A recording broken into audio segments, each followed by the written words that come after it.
Hello students, welcome to an Affluent IES. So we are back again with the complete the Hindu analysis for 2nd of March 2025.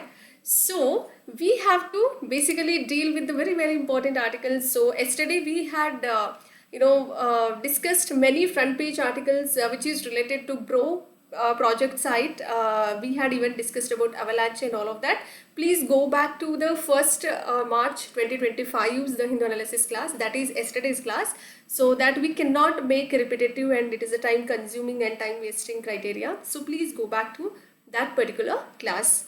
Okay, now we'll move on to today's very important articles which are very predominantly very important for our UPSC as well as for our KPSC or any state public service commission exams. And most importantly, we need to focus upon the articles which are very much needed and very much important for upcoming preliminary examinations and those who are writing state public service commission, especially KPSC, and even in that particular mains perspective we are reading and revising on this particular analysis part. Hope you are reading well, revising well. On this particular note, we'll start today's very important articles. Let's it get downloaded, uploaded, so that okay, here we are.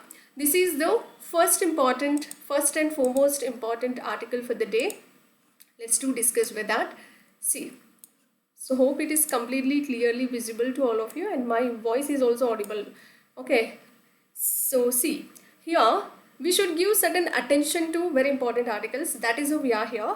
So pay compensation to construction workers hit by GRAP, says Supreme Court. And some compensation has been given to the construction workers which has been hampered by the GRAP. What is this GRAP? Who is saying? Supreme Court. Our Honorable Supreme Court is asking the GRAP that you need to compensate or do a payment to the workers, those who are living on the basis of the daily wages. So what is this GRAP is all about? Well, let's dive into the topic, which is very important. Sometimes you feel like it is not important, but clearly it is demarcating and saying that it is very important for mains perspective.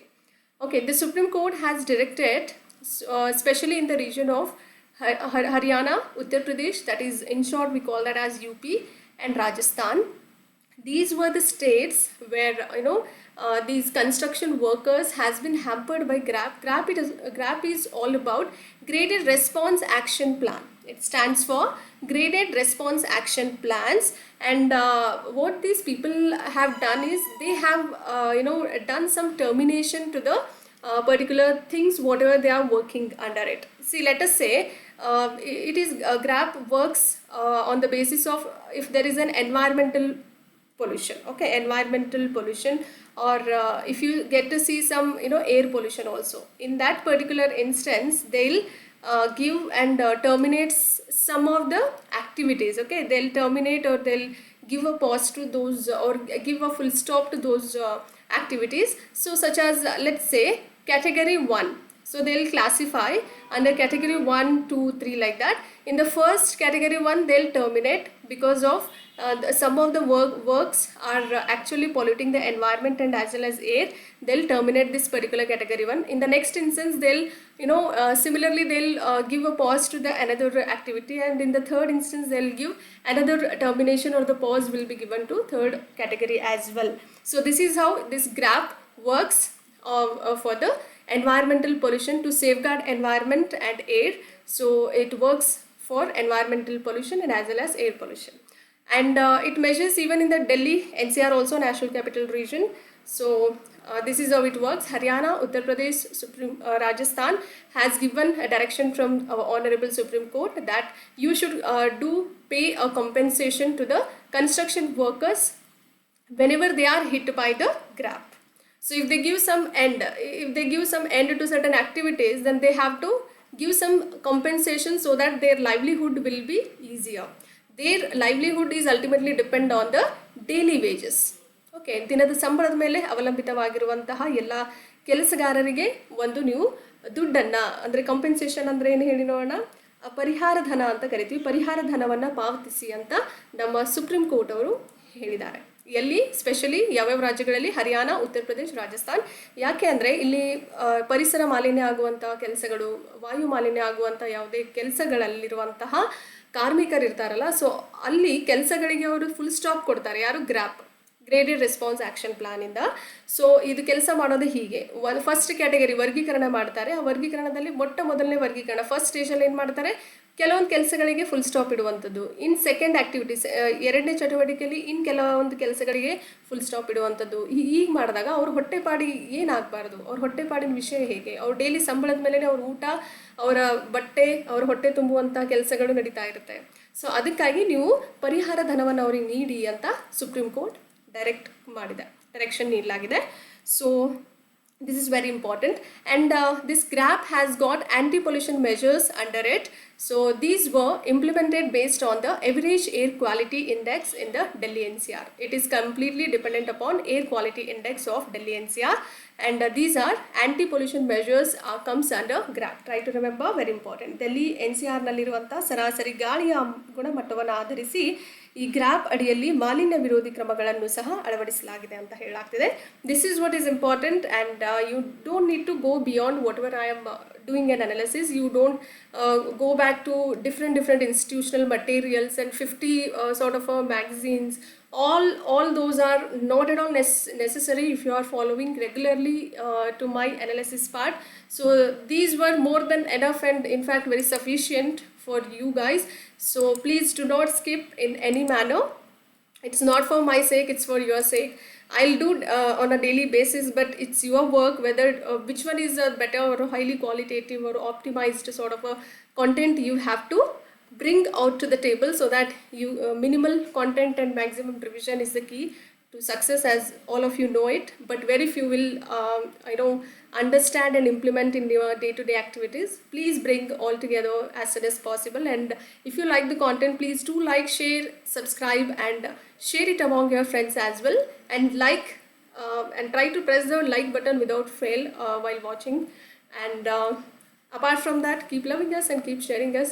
So let's move on to the next important article for the day. So why it is not updating, give me some minute. So here we are to the second most important article for the day, so which speaks about UGC's new draft rules which seek to redefine the discrimination. So UGC's some new draft rules has brought into the table or into the picture to redefine the discrimination. What is this caste-based discrimination and all of that? So what were the new rules are bringing, and what were the things have changed from the last quite decades? So let's discuss with that. See here, the UGC promotion of equity in higher education institutions, okay, regulations 2025, which defines caste-based discrimination as discrimination on the which will define certain caste-based discrimination under this particular new UGC bill, okay, which will define caste-based discrimination as a discrimination on the basis of caste, okay, tribe only, against the members of the scheduled castes and the scheduled tribes, okay, against whom? The members of the scheduled castes and the scheduled tribes. And it then defines even discrimination as any unfair, differential or biased treatment or any such act against any stakeholder on the solely grounds of religion, race, caste, sex, place of birth or any of them. Okay, what this whole article is saying over here, UGCಯ ಒಂದು ಕೆಲವೊಂದು ಹೊಸ curd ನಿಯಮಗಳನ್ನು ತರಲಾಗಿದೆ. ಯಾಕೆ ತಂದಿದ್ದಾರೆ ಅಂದರೆ ತಾರತಮ್ಯ ಅನ್ನೋ ಒಂದು ಟರ್ಮ್ ಬಗ್ಗೆ ಮರು ವ್ಯಾಖ್ಯಾನ ಮಾಡಲಿಕ್ಕೆ.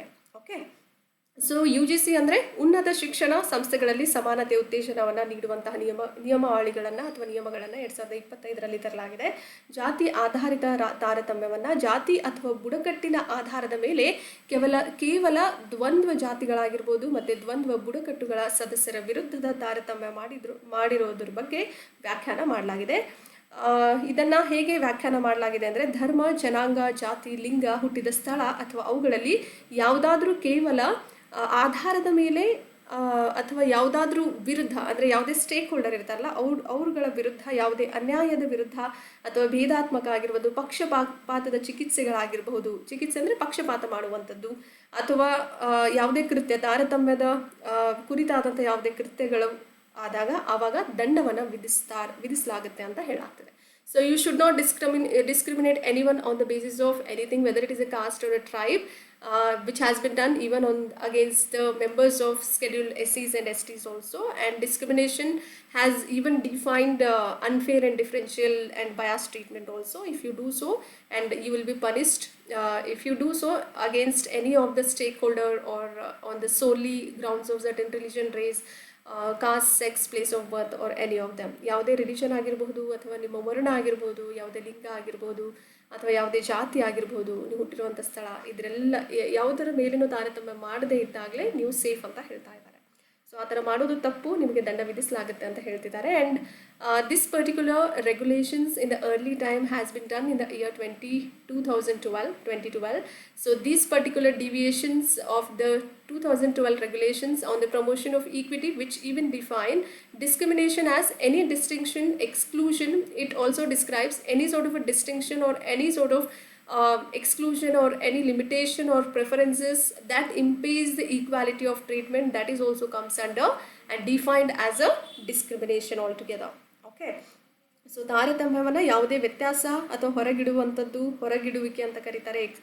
ಎಕ್ಸ್ಕ್ಲೂಷನ್ ಅಂದರೆ ಅದೇ ಥರ ಮಿತಿ ಅಥವಾ ಆದ್ಯತೆಗಳ ಆಧಾರದ ಮೇಲೆ ವ್ಯಾಖ್ಯಾನ ಮಾಡುವಂಥದ್ದು. ಸೊ ಇವುಗಳ ಸಮಾನತೆಯನ್ನು ದುರ್ಬಲಗೊಳಿಸಿದರೆ ಅದು ತಾರತಮ್ಯ ಆಗುತ್ತೆ ಅನ್ನೋದನ್ನು ಯಾವುದು ನಿಯಮಾವಳಿಗಳಲ್ಲಿ ಹೇಳಿದ್ದಾರೆ, 2012ರಲ್ಲಿ ಪ್ರಚಾರವಾದಂಥ ನಿಯಮಗಳಲ್ಲಿ ಪ್ರಕಟಣೆಯನ್ನು ಮಾಡಲಾಗಿದೆ. And all these grounds of discrimination has been covered.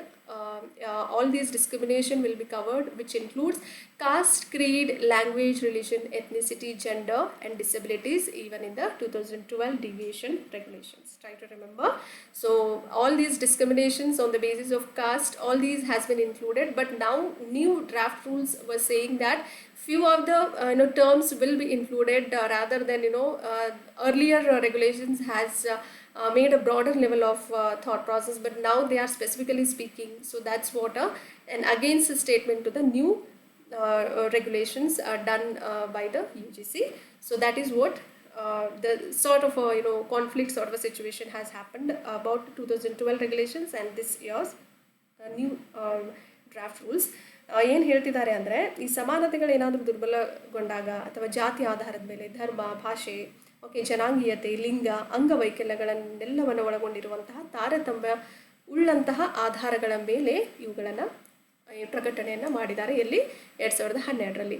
And while the 2012 regulations define only discrimination in terms of what students or groups, certain students or groups has been included in the 2012 regulations of certain students may face inside the institutions.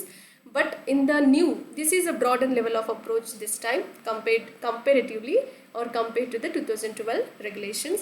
So the new draft regulations have broadened its scope to any stakeholder within the institute. It includes anyone under that particular institution, not just a group of students or students.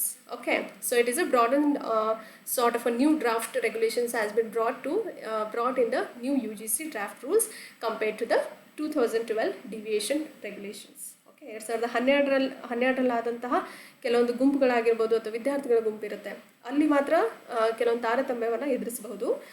But ಹೊಸ curd ನಿಯಮಗಳಲ್ಲಿ ನೋಡೋದಾದರೆ ಅದರ ವ್ಯಾಪ್ತಿಯನ್ನು ಸಂಸ್ಥೆ ಒಳಗೆ ಯಾವುದೇ stake holder ಯಾರೇ ಇರಬಹುದು ಅಲ್ಲಿ ಅದಕ್ಕೆ ವಿಸ್ತಾರವನ್ನು ಮಾಡಿದ್ದಾರೆ. It has got a beautiful broaden level of thought process and the approach was quite good. I completely enjoyed this particular article, very important for your prelims as well as for your mains perspective. And these regulations have introduced a certain section for suppose any person will give a false complaints for them, they'll propose certain fines or penalties and possible disciplinary action will be taken against to them if they found making such complaints. So these were very important. ಈ ನಿಯಮಾವಳಿಗಳಲ್ಲಿ ಏನಾದರೂ ಸುಳ್ಳು ದೂರುಗಳು ಕೊಟ್ಟಾಗ ಅದಕ್ಕೆ ಆದಂತಹ ಕೆಲವೊಂದು ಸೂಕ್ತವಾದ ದಂಡಗಳನ್ನು ಅಥವಾ ದೂರುಗಳನ್ನು ಮಾಡಿರುವವರಿಗೆ ಸಂಭವನೀಯ ಶಿಸ್ತು ಕ್ರಮದ ಕೆಲವೊಂದು ಶಿಕ್ಷೆಗಳನ್ನು ಸಹ ನೀಡಲಾಗುತ್ತೆ ಅಥವಾ ಸೂಕ್ತವಾದ ಕ್ರಮಗಳನ್ನು ತೆಗೆದುಕೊಳ್ಳಲಾಗುತ್ತೆ ಅಂತ ಹೇಳ್ತಿದ್ದಾರೆ. So false complaints warrant entertained in this particular aspect. Try to remember. So next we'll move on to the very important article for the day. So let's discuss with that. So we do have certain articles very important in the perspective of science and technology. So here we are.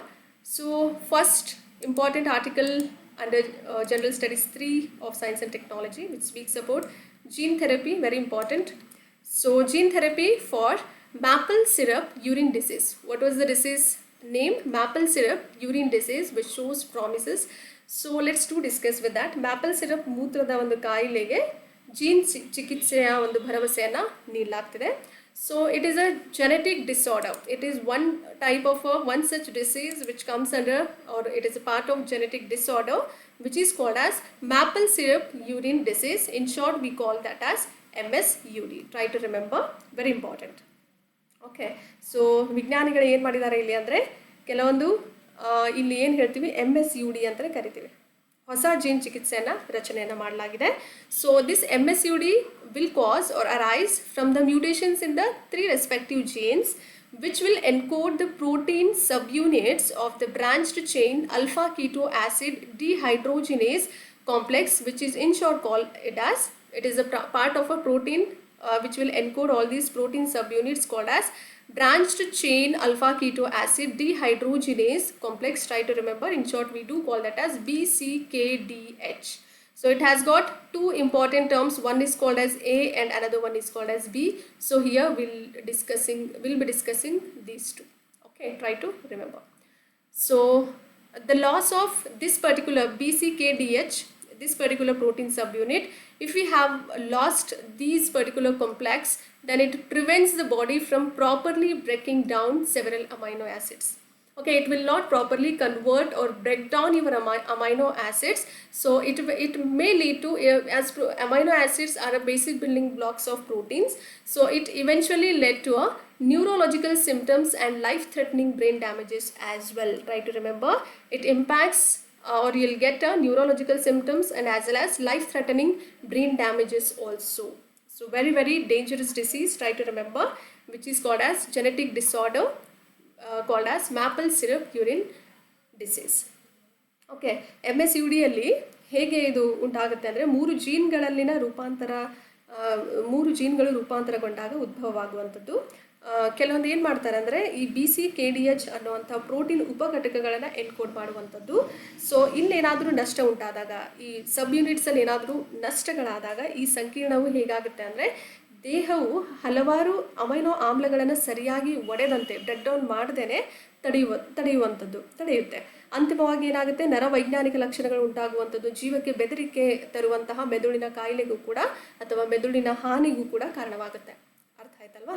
And in order to prevent all these complications, patients must either follow a very strict diet, they have to go for a balanced diet which should consist of 0 protein or a low in protein, or receive a liver transplant, or else they should eat 0 protein sort of a diet, or else low in protein consumption sort of a diet they need to follow, or else otherwise what they will do, they'll transplant their liver itself. This is how the solution is all about in the previous diagnosis or in the previous treatment. ಇದನ್ನೆಲ್ಲ ತಡೆಗಟ್ಟಲಿಕ್ಕೆ ರೋಗಿಗಳು ಕಡಿಮೆ protein ಹೊಂದಿರುವಂತಹ ಆಹಾರವನ್ನು ಕಟ್ಟುನಿಟ್ಟಾಗಿ ಸೇವಿಸುವಂಥದ್ದು ಅಥವಾ ಅನುಸರಿಸುವಂಥದ್ದು, ಇಲ್ಲಾಂದರೆ ಯಕೃತ್ತಿನ ಕಸಿಗಳನ್ನು ಏನು ಮಾಡುವಂಥದ್ದು, ಟ್ರಾನ್ಸ್ಪ್ಲಾಂಟ್ ಅಂದರೆ ಬೇರೆಯವ್ರದ್ದು ದೇಹದಲ್ಲಿರುವಂತಹ ಒಂದು ಯಕೃತ್ತಿನ ಇವ್ರ ದೇಹದಲ್ಲಿ ಕೂರಿಸುವಂಥದ್ದು, ಟ್ರಾನ್ಸ್ಪ್ಲಾಂಟ್. ಓಕೆ, ಚೇಂಜ್ ಮಾಡುವಂಥದ್ದು, ರೀಪ್ಲೇಸ್ ಮಾಡುವಂಥದ್ದು. And this particular new gene, whatever the new gene has brought a certain challenging or a very good results.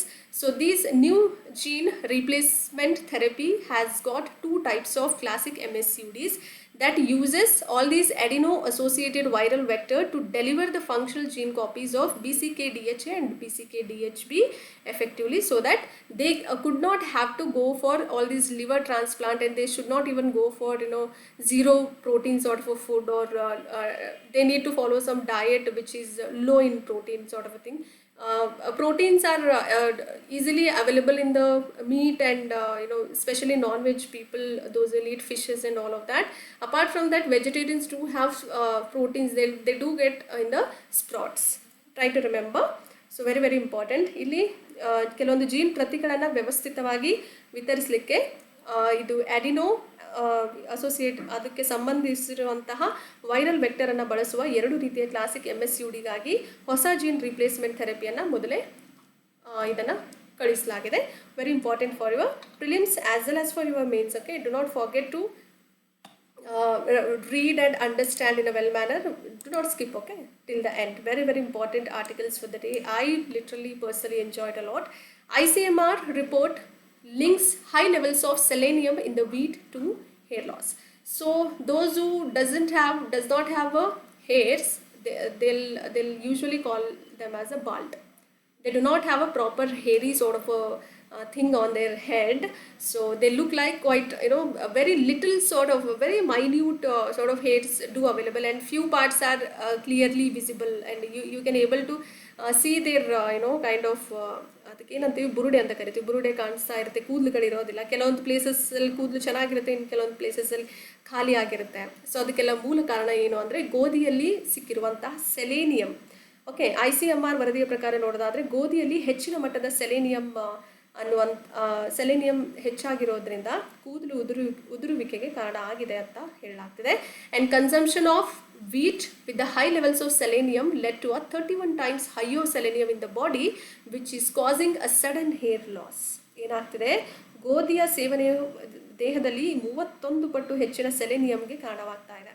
Okay, ಹೆಚ್ಚಿನ ಮಟ್ಟದ ಸೆಲೆನಿಯಂ ಹೊಂದಿರುವಂಥ ಗೋಧಿ ಬರ್ತಾ ಇದೆ. ರೇಷನ್ ಶಾಪಲ್ಲಿ ನೋಡಿದಾಗ ಗೊತ್ತಾಗುತ್ತೆ.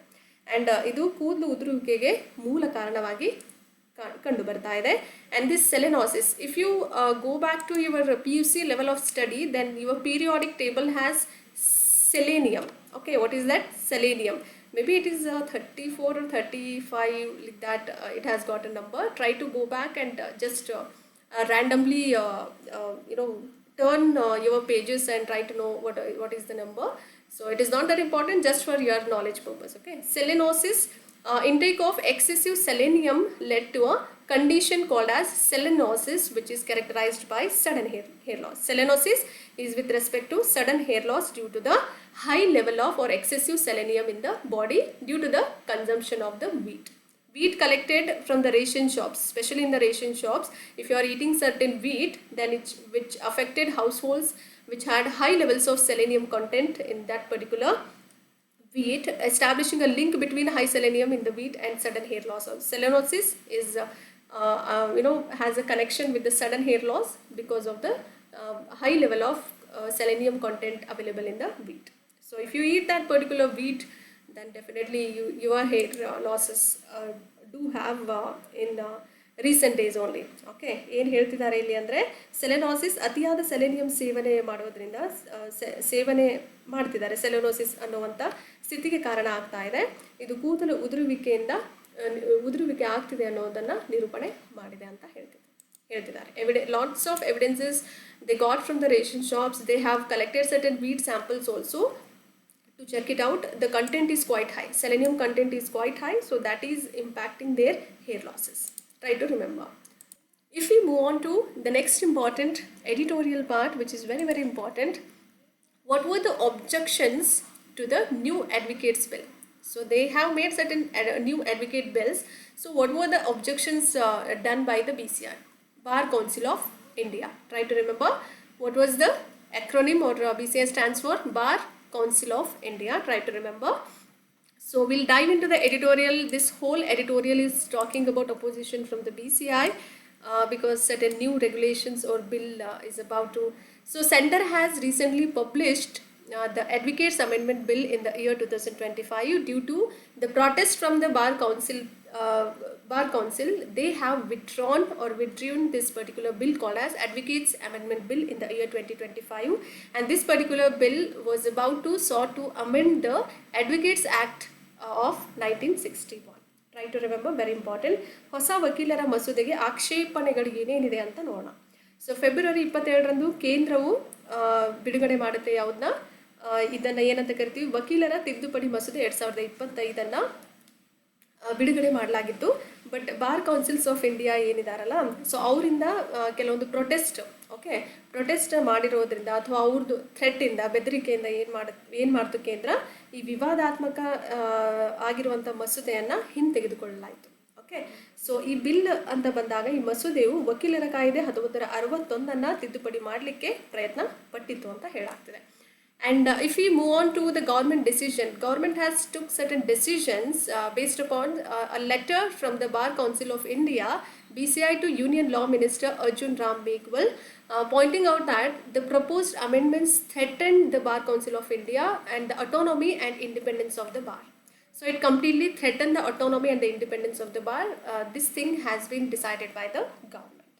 ಮಸೂದೆಯನ್ನು ಹಿಂತೆಗೆದುಕೊಳ್ಳುವಂತಹ ಸರ್ಕಾರದ ನಿರ್ಧಾರವು Bar Council of India, BCI ಅಂತ ಕರಿತೀವಿ, ಕೇಂದ್ರ ಕಾನೂನು ಸಚಿವ ಅರ್ಜುನ್ ರಾಮ್ ಮೇಘ್ವಾಲ್ ಅವರಿಗೆ ಪತ್ರವನ್ನು ಅನುಸರಿಸಿಬಿಟ್ಟು ಪ್ರಸ್ತಾವಿತ ತಿದ್ದುಪಡಿಗಳು ಬಾರ್ನ ಸ್ವಾಯತ್ತತೆ ಮತ್ತು ಸ್ವಾತಂತ್ರ್ಯಕ್ಕೆ ಧಕ್ಕೆಯನ್ನು ತರ್ತಾ ಇದೆ ಅನ್ನುವಂತಹ ಘೋಷಣೆಯನ್ನು ಮಾಡಲಾಗಿದೆ ಅಥವಾ ಸೂಚನೆಯನ್ನು ನೀಡಲಾಗಿದೆ.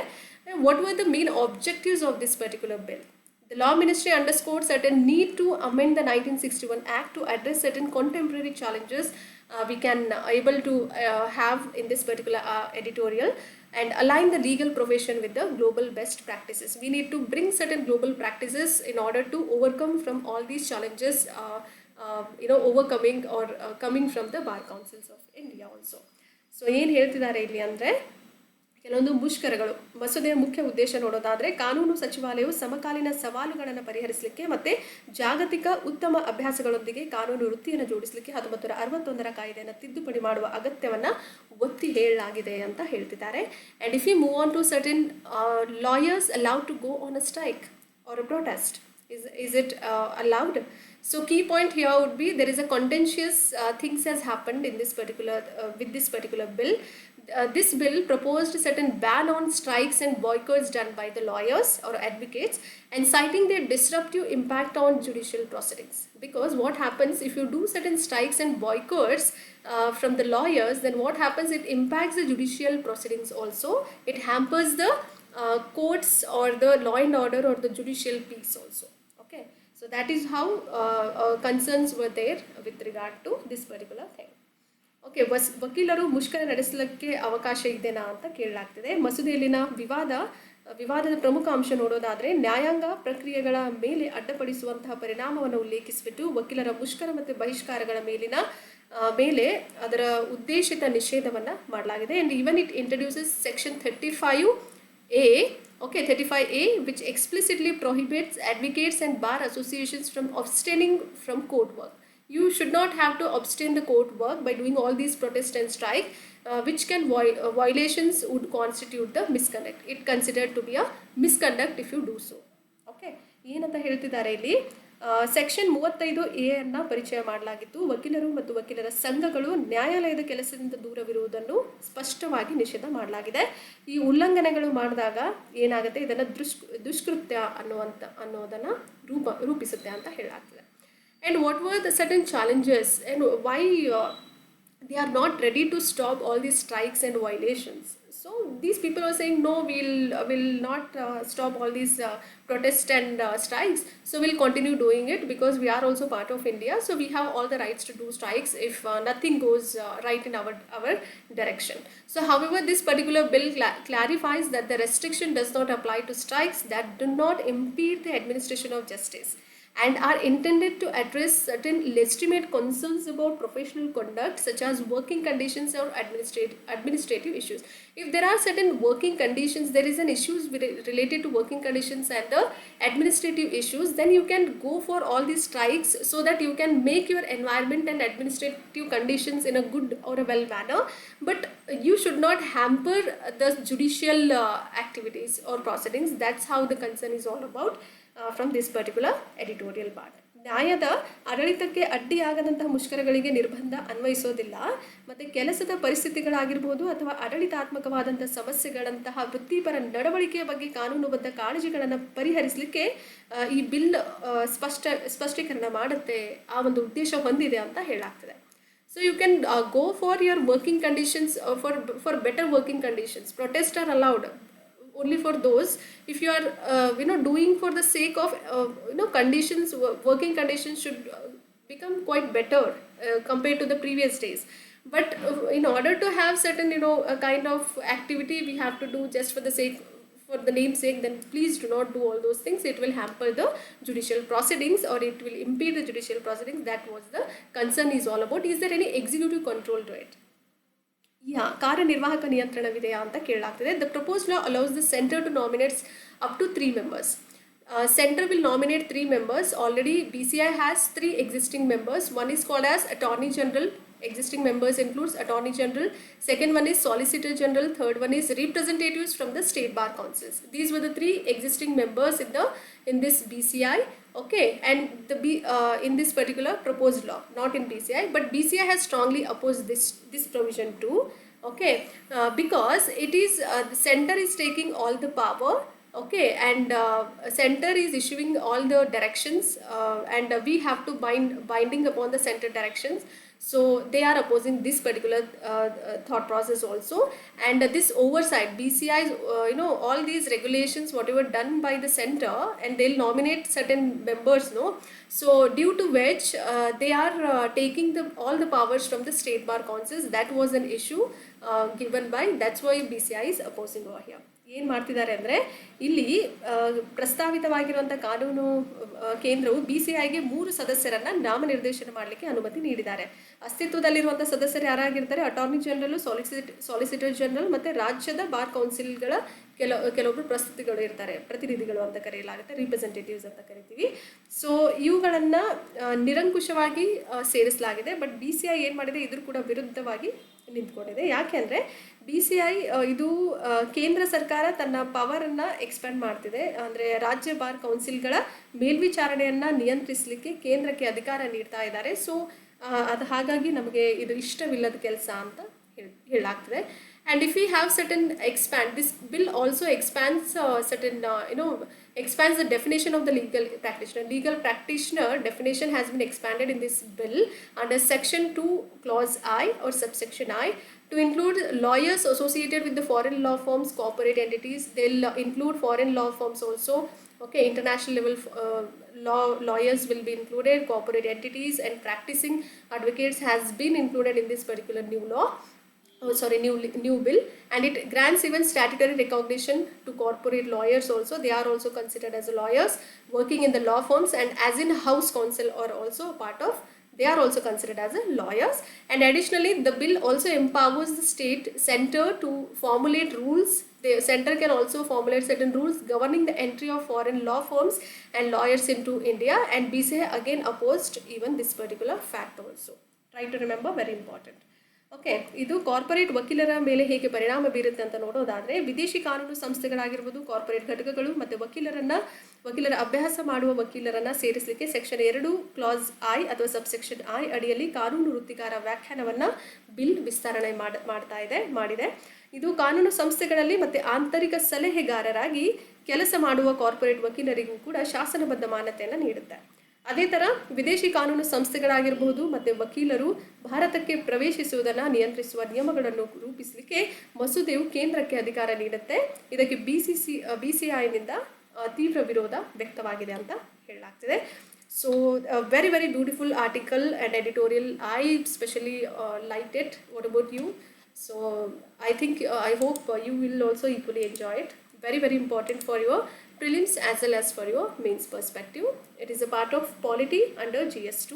And similarly, if we talk about health sector under science and technology, so we do have the editorial which speaks about obesity. Why is India staring at an obesity challenge over here?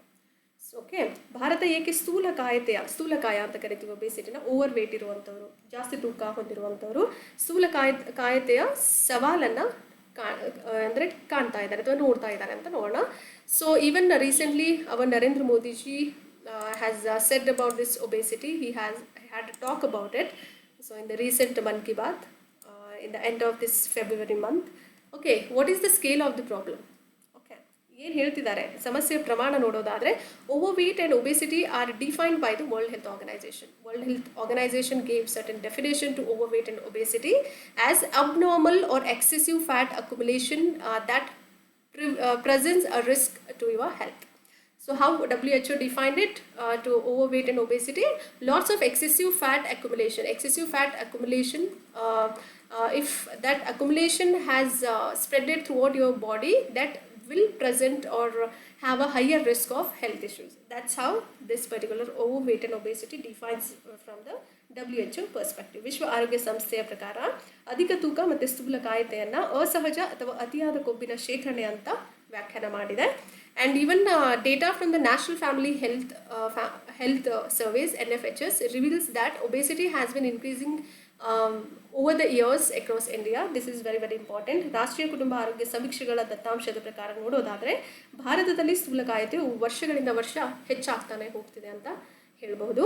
And it also includes childhood obesity. Okay, it includes certain childhood obesity, which also an area of the concern.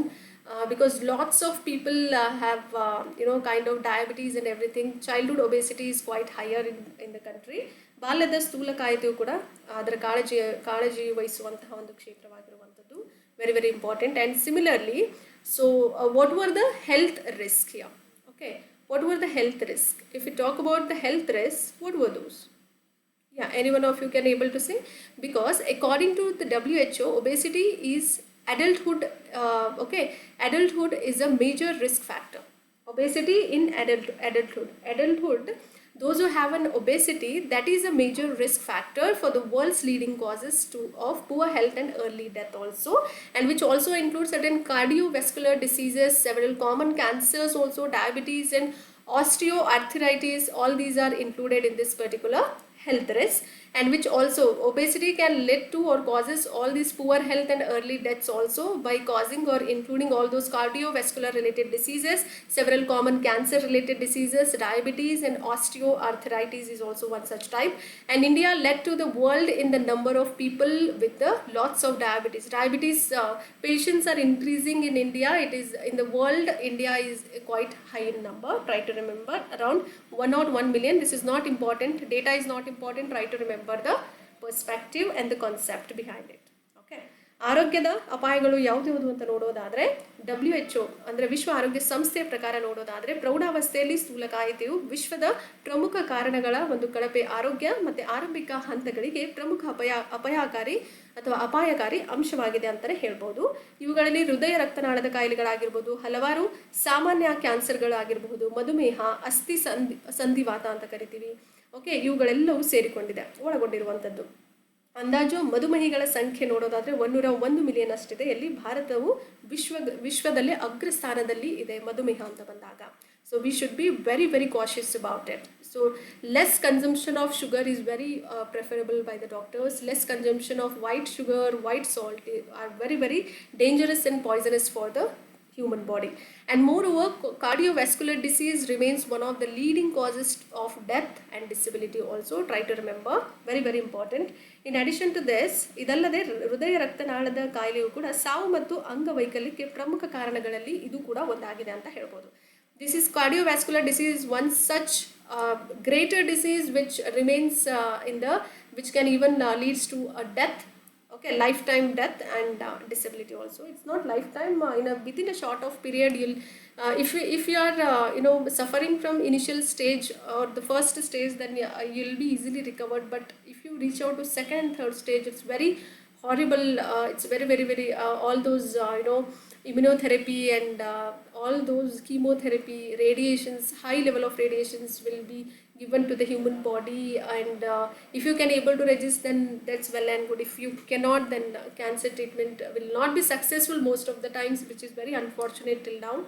So the numberings are quite high in nature even in India also. Try to remember. And why is obesity rising? What were the main cause and the reasons behind it? Due to unhealthy diets loaded with ultra processed foods, packaged foods, Lays, okay, Kurkure, okay, all those kids what childs will consume on a day-to-day basis, which is not at all good. Okay, childhood. So see, ultra processed foods are not good for health. So childhood obesity is quite higher, as we do discuss. They'll have processed food more, outside food more, junk food more. So ultra processed foods are one such key over here. Lower levels of physical activity is quite less these days, and even air pollution, because air pollution will provokes the inflammation that predisposes the body to cardio metabolic diseases. So this is very very important, and visceral adiposity in the body also. What happens here, ಬೊಜ್ಜು ಯಾಕೆ ಹೆಚ್ಚಾಗ್ತಿದೆ, ಮೂಲ ಕಾರಣ ನೋಡೋದಾದರೆ ಭಾರತದ ನಗರ ಪ್ರದೇಶಗಳಲ್ಲಿ ಹೆಚ್ಚುತ್ತಿರುವಂಥ ಸ್ಥೂಲಕಾಯತೆಯು ಅದರ ಮಟ್ಟವು ನೋಡೋದಾದರೆ ಬಹು ಅಂಶಗಳ ಸಂಯೋಜನೆಯಿಂದ ಉಂಟಾಗಿರುವಂಥದ್ದು. ಯಾವುದ್ಯಾವುದು ಅಂದರೆ ಅಲ್ಟ್ರಾ ಪ್ರೊಸೆಸ್ಡ್ ಆಹಾರಗಳು, ಪ್ಯಾಕೇಜ್ ಫುಡ್ ಇರುತ್ತಲ್ಲ, ಪ್ಯಾಕ್ ಮಾಡಿರುವಂಥದ್ದು, ಲೇಸ್ ಆಗಿರ್ಬೋದು, ಕುರುಕುರೆ ಆಗಿರ್ಬೋದು, ಕಿಟ್ ಚಾಕ್ಲೇಟ್ಸ್ ಕಿಟ್ಗಳೆಲ್ಲ ತಿನ್ನುತ್ತೆ ಚಿಕ್ಕ ಚಿಕ್ಕ ಮಕ್ಕಳು. ಅದು ತುಂಬಿರುವಂತಹ ಅನಾರೋಗ್ಯಕರ ಆಹಾರಗಳಾಗಿರ್ಬೋದು, ಕಡಿಮೆ ದೈಹಿಕ ಚಟುವಟಿಕೆಗಳಿಂದ ಆಗಿರಬಹುದು, ಅಥವಾ ವಾಯು ಮಾಲಿನ್ಯ ಇರಬಹುದು. ಇವುಗಳು ಏನು ಪ್ರಚೋದನೆ ಮಾಡುತ್ತೆ ಅಂದರೆ ದೇಹವನ್ನು ಕಾರ್ಡಿಯೋ ಮೆಟಾಬಾಲಿಕ್ ಕಾಯಿಲೆಗಳಿಗೆ ಮತ್ತು ದೇಹದಲ್ಲಿನ ಒಳಾಂಗಗಳ ಕೊಬ್ಬಿನ ಆಮ್ಲಕ್ಕೆ ಕಾರಣವಾಗುತ್ತೆ. ಯಾವುದು? ವಾಯು ಮಾಲಿನ್ಯ. So you need to be very very cautious about all these processed, ultra processed food and all those what do we say carbohydrates. It's about many things you need to take care. Balanced diet is a key to keep you very healthy, and cost is another such factor. So if you are poor, if you cannot afford the protein rich food, see, protein rich food are very costlier, and it hardly stays for 10 days. That box will you can finish it up within 10 days only.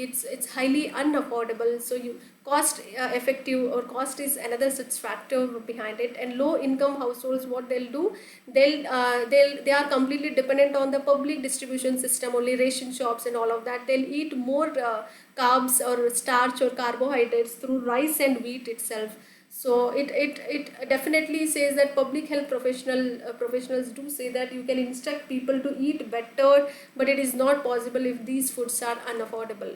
So highly it is unaffordable. The poverty is more in our country, and daily wages, they are dependent on their livelihood. They'll take affordable sort of grains and everything to take care, and to stay away from the kind of hunger and all those starving sort of a thing. So we have to think more about affordability also. It is quite unaffordable in nature. Cost is such another factor for not to have a nutritional or a protein rich food. So that is how the reason behind it. ವೆಚ್ಚ ಇನ್ನೊಂದು ಅಂಶ ಆಗಿರುತ್ತೆ. ಅಲ್ಲಿ ಕಡಿಮೆ ಆದಾಯದ ಕುಟುಂಬಗಳು ಏನು ಮಾಡುತ್ತೆ, ವಿಶೇಷವಾಗಿ ಸಾರ್ವಜನಿಕ ವಿತರಣಾ ವ್ಯವಸ್ಥೆಯ ಮೇಲೆ ಅವಲಂಬಿತರಾಗಿರ್ತಾರೆ. ಅಕ್ಕಿ ಆಗಿರ್ಬೋದು, ಅಂದರೆ ಎಲ್ಲಿ ಕಡಿಮೆ ದುಡ್ಡಲ್ಲಿ ಸಿಗುತ್ತೋ, ಎಲ್ಲಿ ಕಡಿಮೆ ದರದಲ್ಲಿ ಸಿಗುತ್ತೋ ಅಕ್ಕಿಯನ್ನು ಅಲ್ಲಿಂದ ರೇಷನ್ ಶಾಪಿಂದ ತೊಗೊಳ್ತಾರೆ. ಅಕ್ಕಿ ಆಗಿರ್ಬೋದು, ಗೋಧಿಯ ಮೂಲಕ ಹೆಚ್ಚೆಚ್ಚು ಕಾರ್ಬೋಹೈಡ್ರೇಟ್ಸ್, ಸ್ಟಾರ್ಚ್ ಇರುವಂತಹ ಊಟವನ್ನು ತಿಂತಾ ಹೋಗ್ತಾರೆ. ಸೊ ಇದು ಸಾರ್ವಜನಿಕ ಆರೋಗ್ಯ ವೃತ್ತಿಪರ ಹೇಳಿರುವಂಥದ್ದು. ಸೊ ಅಂಥ ಜನರಿಗೆ ಉತ್ತಮವಾಗಿ ತಿನ್ನಲಿಕ್ಕೆ ಸೂಚನೆ ಮಾಡ್ಬೋದು, ಬಟ್ ಅದು ಆಹಾರಗಳೇನಿರುತ್ತೆ ಕೈಗೆ ಎಟಕದಿದ್ದರೆ ಅದು ಸಾಧ್ಯ ಇಲ್ಲ, ಅನ್ಅಫೋರ್ಡೆಬಲ್ ಇರುತ್ತೆ. ಅಫೋರ್ಡೆಬಲ್ ಅಂದರೆ ಈಸಿ ತೊಗೊಳಕ್ಕೆ ಅವ್ರಿಗೆ ಆಗಲ್ಲ, ಅಷ್ಟೊಂದು ದುಡ್ಡು ಅವ್ರ ಹತ್ರ ಇರಲ್ಲ ಅಂತ ಹೇಳಾಗ್ತದೆ.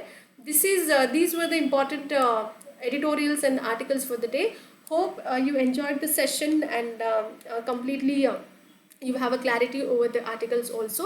So on this particular note, I am signing off, your most friendly and eco-friendly mentor Pooja Shimkode ma'am is here. Right now, as of now, we are signing off. We'll be resuming in the substantive classes also. So hope you like the content. Do like, share and subscribe, and share it among your friends as well. Keep loving us and keep sharing us. Have a good time, and thank you.